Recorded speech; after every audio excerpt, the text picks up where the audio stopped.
Assalamualaikum warahmatullahi wabarakatuh. Alhamdulillahi rabbil alamin wa bihi nasta'inu ala umuri dunya waddin. Allahumma salli ala sayidina Muhammad wa ala alihi wa sahbihi wa baraka wa sallim. A'udzu billahi minasyaitonir rajim. Bismillahirrahmanirrahim. Ya ayyuhalladzina amanu la ta'kulu amwalakum bainakum bil batil. Allahumma ja'al jam'ana hadza jam'an marhuma wa tafarruqana min ba'dihi tafarruqan ma'suma. Allahumma la sahla illa ma ja'altahu sahla wa anta taj'alul hazna idza syi'ta sahla. Yang sama-sama kita muliakan Imam Masjid Jami', pengurus masjid dan seluruh hadirin dan hadirat sidang jamaah salat tarawih. Insyaallah kita semua mendapat kemuliaan di sisi Allah Subhanahu wa taala. Mari terus kita melaksanakan ibadah kepada Allah Subhanahu wa taala, baik yang besar maupun yang kecil. Jangan sampai kita beribadah yang besar melupakan ibadah-ibadah yang kecil. Jangan menyepelekan ibadah-ibadah yang kecil. Mana tahu dengan ibadah yang kecil tersebut datangnya rahmat Allah Subhanahu wa taala. Jangan juga kita sibuk menghalangi diri kita daripada dosa-dosa besar, kemudian kita melupakan dosa-dosa kecil. Mana tahu dengan dosa-dosa kecil tersebut sebab daripada datangnya laknat daripada Allah Subhanahu wa taala. Mari kita bertakwa kepada Allah untuk terus mengerjakan perintah Allah dan meninggalkan larangan Allah. Kaum muslimin, kaum muslimat sidang jamaah salat Isya, tarawih, witir, insyaallah kita semua dimuliakan oleh Allah Subhanahu wa taala. Sudah banyak penceramah, mungkin ini malam ke-13. Malam ini kami hanya ingin menceritakan satu kisah inspirasi kehidupan kita daripada sahabat Rasulullah sallallahu alaihi wasallam. Islam ini merupakan agama contoh yang dicontohkan oleh Rasulullah sallallahu alaihi wasallam, dicontohkan oleh para sahabat, dicontohkan oleh para ulama salafus soleh. Semua menjadi contoh bagi kita dalam kehidupan kita.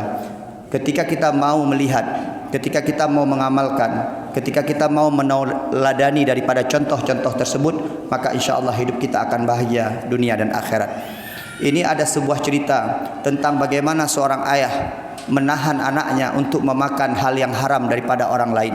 Bagaimana seorang ayah begitu takut kepada api neraka ketika anaknya memakan sesuatu yang haram. Dan itu kemudian harus menjadi inspirasi dan contoh kepada kita bahwasanya jangan mudah-mudah kita memakan harta orang lain dari hasil menginjak orang lain, dari hasil berbuat zalim kepada orang lain, ataupun kita memakan harta orang lain dengan yang batil.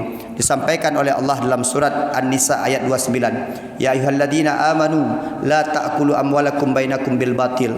Janganlah engkau memakan harta sesama kamu dengan keadaan batil, dengan keadaan yang tidak diridhoi oleh Allah Subhanahu wa taala. Boleh kita kaya, boleh kita mendapatkan uang, boleh kita mendapatkan harta, tapi dengan cara-cara yang disukai, dengan cara-cara yang dicintai, dengan cara-cara yang diridhoi oleh Allah Subhanahu wa taala. Ada seorang sahabat Nabi yang bernama Abu Dujanah Simak bin Kharashah dari kabilah Khadraj. Sahabat Nabi ini selalu datang ke masjid untuk mengikuti solat berjamaah. Tapi Nabi Muhammad agak heran dengan sahabat yang satu ini. Setiap solat subuh berlangsung, selesai solat subuh, beliau tidak berzikir sebagaimana sahabat-sahabat yang lain berzikir, bahkan Nabi Muhammad berzikir sampai dengan waktu duha. Tapi sahabat Dujanah ini selesai assalamualaikum, langsung dia pulang ke rumahnya. Apa yang dilakukan oleh Abu Dujanah mendapatkan perhatian daripada Rasulullah sallallahu alaihi wasallam. Mungkin dalam benak Nabi, dalam benak Rasulullah sallallahu alaihi wasallam berfikir, ada apa dengan Abu Dujanah? Apakah dia tidak membutuhkan doa lagi kepada Allah, atau dia tidak memiliki permintaan atau harapan lagi kepada Allah sehingga habis solat, selesai salam, dia langsung balik ke rumahnya. Pada satu kesempatan, di tengah-tengah keheranan daripada Rasulullah, dipanggilnya Abu Dujanah. Wahai Abu Dujanah, aku ingin bicara sejenak denganmu. Aku lihat beberapa hari belakangan ini, engkau begitu terburu-buru setelah solat engkau. Habis solat engkau langsung meninggalkan tempat solat engkau tanpa meminta sesuatu kepada Allah, tanpa berzikir kepada Allah. Ditanya oleh Rasulullah, apakah sudah kehabisan kata-kata untuk meminta kepada Allah? Kau tak ingin apa-apa di hadapan Allah lagi sehingga kau tidak mau lagi berdoa kepada Allah Subhanahu wa taala? Maka dijawab oleh Abu Dujanah, bukan itu ya Rasulullah, tapi yang apa aku lakukan ini ya Rasulullah, ada alasannya yang akan aku kemukakan kepada engkau.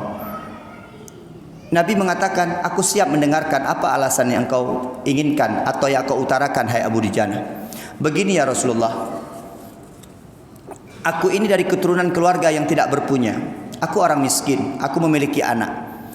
Di samping rumahku ada sebatang pohon kurma yang kemudian cabangnya, batangnya sebahagian menjulur ke arah rumahku.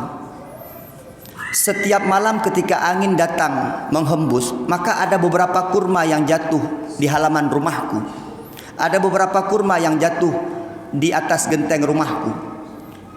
Karena aku orang miskin dan anakku, istriku selalu dalam keadaan kelaparan, maka aku sebisa mungkin ketika pulang dari sholat subuh, aku memilih buah-buah kurma yang jatuh di halaman rumahku, kemudian aku kembalikan kepada pemiliknya. Pernah suatu ketika ya Rasulullah, aku sempat menangis melihat anakku. Ketika aku sibuk berzikir di masjid ini, ketika aku pulang, aku sedang melihat dengan mata kepalaku sendiri anakku mengambil buah kurma dari batang orang lain, dari pohon orang lain. Dia makan buah kurma tersebut. Aku menangis ya Rasulullah. Aku datangi dia sebisa mungkin, aku masukkan tanganku ke dalam kerongkongan dia agar dia mengeluarkan semua hasil makanan yang pernah dia makan ataupun yang telah dia makan, karena aku tak mau barang haram yang ada di perutnya. Sampai aku mengatakan kepada anakku, ya Rasulullah, aku katakan begini kepada anakku, hai anakku, jangan engkau permalukan ayah di akhirat karena perbuatanmu. Besok akan diumumkan di akhirat kalau kau pernah memakan barang haram, dan engkau akan dipanggil di hadapan aku semuanya, dan aku akan dipersaksikan di hadapan Allah bahwa aku ini anakmu, aku ini ayahmu, engkau anakku. Maka aku dipanggil di hadapan Allah untuk mempertanggungjawabkan apa yang pernah engkau lakukan. Maka di ketika itu engkau sedang mempermalukan diriku, hai anak. Yang kedua, hai anakku, selama nyawa masih di kandung badanku, selama aku masih bernyawa, aku tidak mau, hai anakku, melihat engkau memakan hasil barang haram yang ada di perutmu, karena itu akan menjadi api neraka pada suatu saat kepadamu. Itu pernah aku katakan ya Rasulullah kepada anakku. Maka tanpa disangka ya jamaah sekalian, Nabi Muhammad melelehkan air matanya. Tanpa disangka dengan cerita Dujanah tadi, Abu Dujanah tadi, Nabi Muhammad menangis. Ternyata begitu miskin Abu Dujanah, dan ternyata Abu Dujanah begitu mempertahankan akidahnya, begitu mempertahankan apa yang dia sebut dengan keharaman yang tidak boleh masuk ke dalam perut anaknya. Silahkan anaknya lapar sampai menangis, tapi dia tidak membolehkan ada satupun barang haram yang masuk ke tubuh anaknya. Maka di tengah-tengah tersebut dia tanya kepada Abu Dujanah, hai Abu Dujanah, siapa pemilik pohon kurma tersebut? Maka disampaikan oleh Abu Dujanah, ada seorang Islam. Maka ketika disampaikan namanya oleh Abu Dujanah, maka disampaikan oleh para sahabat, ternyata pemilik pohon kurma tersebut ternyata orang munafik.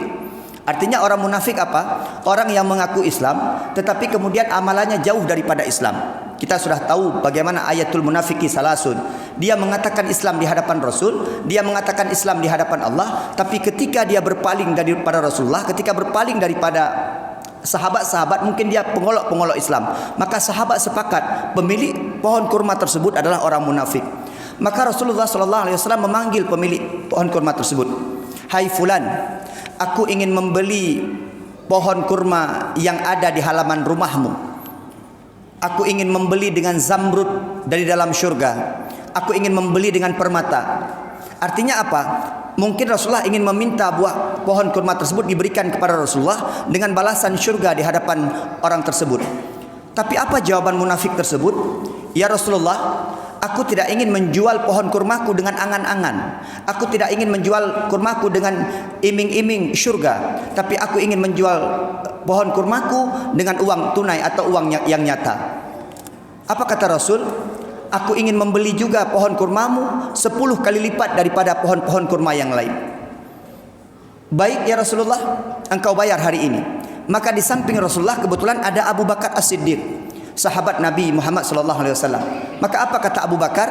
Dia ambil uang daripada sakunya, dia bayarkan kepada si munafik tersebut. Diambil oleh munafik tersebut.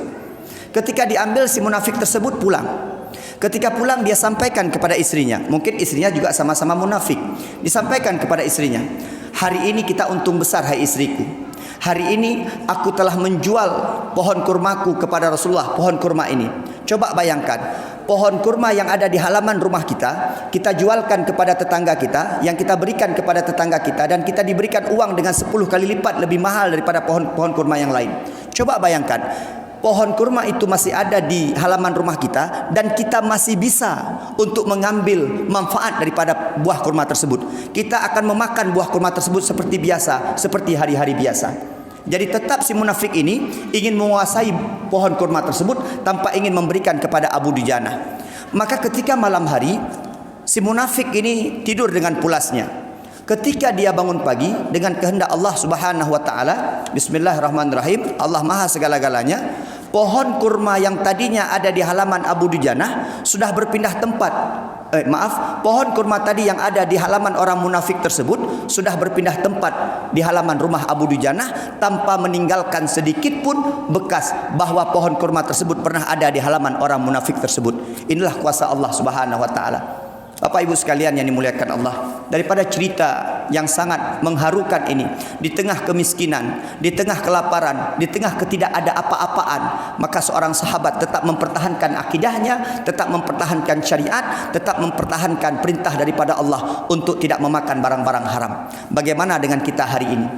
Mohon maaf, ini menjadi inspirasi bagi kita. Apakah anak-anak kita memakan barang haram? Maka ada dua yang terjadi. Sampaikan seperti apa yang disampaikan oleh Abu Dujana. Hai anakku, jangan sampai aku nanti engkau permalukan di akhirat, di hadapan Allah Subhanahu wa taala. Jangan sampai Allah memanggil aku untuk mempersaksikan di hadapan Allah Subhanahu wa taala. Yang kedua, hai anakku, selama nyawa masih dikandung badan, selama ayahmu ini masih hidup, aku tidak mau melihat engkau ada sedikit pun barang haram yang ada di perutmu. Jamaah sekalian, dan percayalah, tidak ada satu barang haram pun nanti yang boleh dimasukkan ke dalam syurga Allah Subhanahu wa taala.